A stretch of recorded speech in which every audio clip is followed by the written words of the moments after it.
ராயன் படத்தோட பாதி ஷூட்டிங் போயிட்டு இருக்கும் பொழுது நடிகர் தனுஷ் அவர்கள் இட்லி கடை படத்தோட ஸ்கிரிப்ட் ஸ்டார்ட் பண்ணிட்டாரு. காரணம் என்னன்னு கேட்டீங்கன்னா, ஒருவேளை ராயன் படம் ஃபெயிலியர் ஆயிடுச்சுன்னா எப்படி இட்லி கடை படத்தை அவர் கண்டினியூ பண்ணிருப்பாருன்னு அவருக்கு ஒரு டவுட் இருந்திருக்கலாம். ஆனா ராயன் படத்தோட கதை மேல வச்சு நம்பி நார்த் மெட்ராஸ்ங்கிற அந்த ஒரு கான்செப்ட் தான். ஏன்னா எந்த கதை வேணா வந்து ஃபெயிலியர் ஆகலாம், ஆனா நார்த் மெட்ராஸ் பேஸ் பண்ணி வர எந்த திரைப்படம் வந்து பாத்தீங்கன்னா மேக்ஸிமம் ஃபெயிலியர் ஆகாது. ஒரு சில திரைப்படங்கள் வந்து பாத்தீங்கன்னா எதிர்பார்த்த அளவுக்கு வரவேற்பு கிடைக்காம போகலாம். ஆனா இந்த தனுஷ் மாதிரியான ஒரு ஆக்டர் வந்து நார்த் மெட்ராஸ் ஸ்டோரி பேஸ் பண்ணி நடிச்சா அந்த படம் கண்டிப்பா சக்சஸ் ஆகும்னு நடிகர் தனுஷ்க்கு நல்லாவே தெரியும். அதனாலதான் அந்த படத்தோட பாதி ஷூட்டிங் போயிட்டு இருக்கும்போது இந்த இட்லி கடை படத்தோட ஒர்க் ஸ்டார்ட் பண்ணிட்டாரு. இதுக்கு முன்னாடி ரிலீஸ் பண்ண எல்லா போஸ்டர் வச்சு பார்க்கும்போது நடிகர் தனுஷ் அவர்கள் வந்து இட்லி கடை வச்சு நடத்திட்டு இருக்காரு. அதுல நடக்கிற பிரச்சனை பேஸ் பண்ணி தான் வந்து பாத்தீங்கன்னா இந்த படத்தோட கதை இருக்கும் அப்படின்னு சொல்லிட்டு எல்லாம் எதிர்பார்த்துட்டு இருந்தாங்க. அது இன்னைக்கு ரிலீஸ் பண்ண அருண் விஜய் கூட இருக்கிற மாதிரியான ஒரு போஸ்டர் பார்க்கும்போது இதுல வந்து அருண் விஜய் வந்து ஆல்ரெடி வந்து ஒரு வில்லன் ரோல் தான் பண்ண போறாரு அப்படிங்கிற விஷயம் எல்லாருக்கும் தெரிஞ்சிருக்கும். ஏன்னா ரொம்ப நாளா வந்து இந்த கேரக்டர் வந்து ரொம்ப சஸ்பென்ஸா வச்சிட்டு இருக்காங்க. எல்லாரோட ஃபர்ஸ்ட் லுக் போஸ்டர் ரிலீஸ் பண்ணிட்டாங்க. ஆனா அருண் விஜயோட ஃபர்ஸ்ட் லுக் போஸ்டர் மட்டும் ரிலீஸ் பண்ணாம பெண்டிங்ல வச்சிருந்தாங்க. காரணம் என்னன்னு கேட்டீங்கன்னா, அதுக்கு சரியான சமயம் பார்த்து தான் ரிலீஸ் பண்ணணும் அப்படின்னு. சோ இன்னைக்கு பார்க்கும்போது அருண் விஜய் வந்து ஒரு பாக்ஸரா நடிச்சிருக்காருன்னு தோணுது.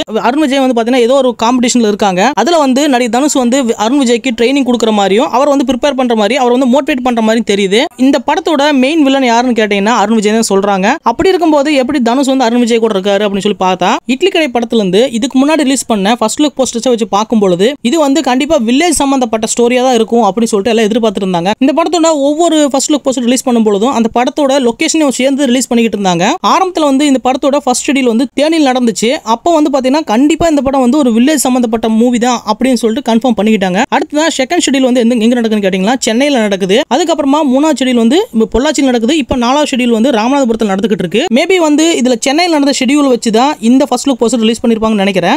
ஆரம்பத்துல இருந்து இந்த படம் வந்து ஒரு வில்லேஜ் சம்பந்தப்பட்ட ஸ்டோரி தான் சொல்லிக்கிட்டு இருந்தாங்க. ஆனா இன்னைக்கு அருண் விஜய் இருக்கிற இந்த போஸ்டர் வந்து பார்க்கும்போது சென்னையில் நடந்த ஷெட்யூல் போஸ்டர் சம்பந்தப்பட்ட ஒரு சீக்வன்ஸா இருக்கலாம்னு நினைக்கிறேன். ஏன்னா அருண் விஜய் வந்து பாக்ஸிங் பண்ற மாதிரி தனுஷ் வந்து அவர் ட்ரெயின் பண்ற மாதிரி தெரியுது. மேபி வந்து பிளாஷ்பேக் சீன்ஸ் இதுல வந்து அதிகமா இருக்குன்னு நினைக்கிறேன். ஒருவேளை பிளாஷ்பேக் சீன்ல ஃப்ரெண்டா இருந்த அருண் விஜய் வந்து ஃபியூச்சர்ல வந்து வில்லனா கூட மாறி தனுஷ் வந்து கண்டிப்பா அழிச்சாகணும் அப்படிங்கிற மாதிரி ஒரு கேரக்டர் கூட மாற வாய்ப்புகள் இருக்குன்னு நினைக்கிறேன். வில்லேஜ்ல வந்து ஒர்க் பண்ணிட்டு இருக்கிற தனுஷ்க்கு பேக் ஸ்டோரியில இவர் வந்து ஒரு பாக்ஸர் ட்ரெயினியரா கூட இருந்திருக்கலாம்னு நினைக்கிறேன். அப்போ வந்து பாதிக்கப்பட்ட அருண் விஜய் இவரை வந்து வில்லேஜ்ல வந்து பழி வாங்குற மாதிரி கூட பேக் ஸ்டோரி இருக்க வாய்ப்புகள் இருக்கு. ஸோ இதெல்லாம் ஒரு சின்ன கெஸ்ஸிங் தான். பட் வந்து இதை கேட்க நல்லா தான் இருக்கு. ஏன்னா அருண் விஜய் வந்து இப்போ கமிட் ஆகி நடிச்சுட்டு வர ஒவ்வொரு திரைப்படங்களும் பார்த்தீங்கன்னா ரொம்ப டிஃப்ரெண்டா இருக்கு. ஸோ அருண் விஜய் வந்து வில்லனா நடிக்கிறாரு அப்படின்னு சொல்லிட்டு ஒத்துக்கிட்டாருன்னா அதுக்கு பின்னாடி கண்டிப்பா ஏதாவது ஒரு நல்ல ஸ்ட்ராங்கான கேரக்டர் இருக்கிறதுனால தான் அருண் விஜய் வந்து தான் வில்லனா நடிச்சா கூட பரவாயில்ல, படத்தோட கதை நல்லா இருக்கு அப்படின்னு கூட ஒத்துக்கலாம்னு நினைக்கிறேன். இட்லி கடை படத்தோட ஃபர்ஸ்ட் லுக் போஸ்டர் ரிலீஸ் பண்ணும்போதும் சரி, ஒவ்வொரு முறையும் வந்து ஷூட்டிங் ஷெட்யூல் மாற்றும் போதும் சரி, இந்த படம் கண்டிப்பா ஏப்ரல் 10ஆம் தேதி தான் ரிலீஸ் ஆகும் அப்படின்னு சொல்லிட்டு ஆஃபீஸில் கன்ஃபார்ம் பண்ணிட்டு இருந்தாங்க. ஒரு சில நியூஸும் வெளியே வந்துகிட்டு இருந்துச்சு. ஆனா திடீர்னு வந்து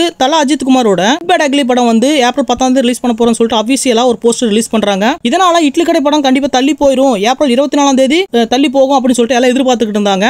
பாக்ஸிங் ஸ்டேஜ்ல இருக்கிற மாதிரி ரிலீஸ் பண்ணி நாங்க வந்து போட்டிக்கு தயார் போறோம்னு சொல்லிட்டு அஃபீஷியலா கன்ஃபார்ம் பண்ணிட்டாங்க. ஸோ பார்க்கும்போது நல்லா தான் இருக்கு. ஸோ மேக்ஸிமம் இதுக்கப்புறம் சேஞ்சஸ் இருக்க வாய்ப்புகள் கிடையாது. ஸோ அஜித் குமாரோட குட் பை அக்லி படமும் தனுஷோட இட்லி கடை திரைப்படம் வந்து பார்த்தீங்கன்னா ஒரே டேட்ல ரிலீஸ் ஆக போகுது. அடுத்தடுத்து வந்து பார்த்தீங்கன்னா கண்டினியூஸா 4 நாள் லீவ் இருக்கு. ஸோ கண்டிப்பாக வெயிட் பண்ணி பார்க்கலாம். ஸோ இந்த வீடியோ பிடிச்சிருந்தா மறக்காம லைக் பண்ணுங்க, கமெண்ட் பண்ணுங்க, ஷேர் பண்ணுங்க. மறக்காம என்னோட சேனல் சப்ஸ்கிரைப் பண்ணிக்கோங்க. தேங்க்யூ.